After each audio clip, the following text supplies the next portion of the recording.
Hello, this is Mrs. Lew. Thank you for joining me today. Let us look at this maths question.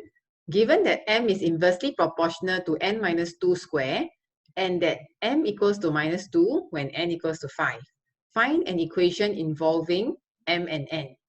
Okay, here they say that it is inversely proportional to n minus 2 square.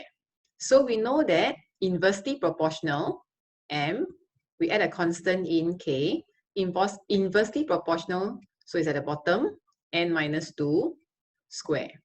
If it's directly proportional, then it will be on top. Okay, this is directly proportional. This is inversely proportional.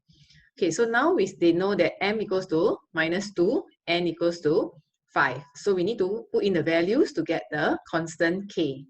So m equals to minus 2, k, and we know that n equals to 5.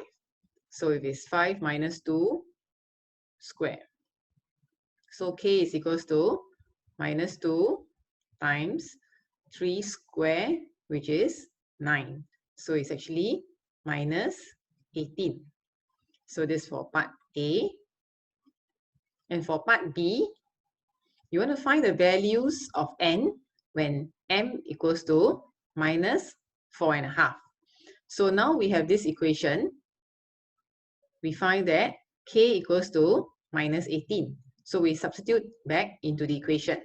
So m is equals to minus 18 and minus 2 square.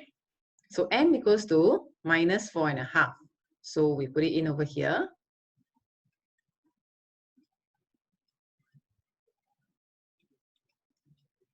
Okay, so this is convert it to an improper fraction. Okay, some of you can do it faster. I'll just do it step by step. Okay, so I cross multiply it.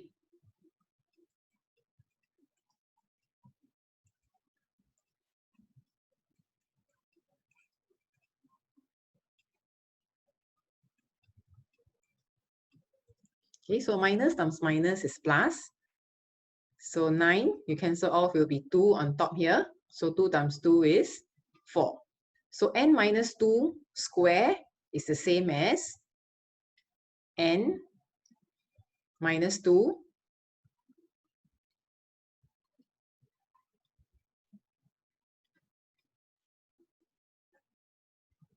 so we square root, so it will be plus 2 or minus 2. So n will be equals to 0 or 4. Okay, so that's the answer. N equals to 0 or 4. That's all for today. Thank you for joining me. Remember, you are a miracle.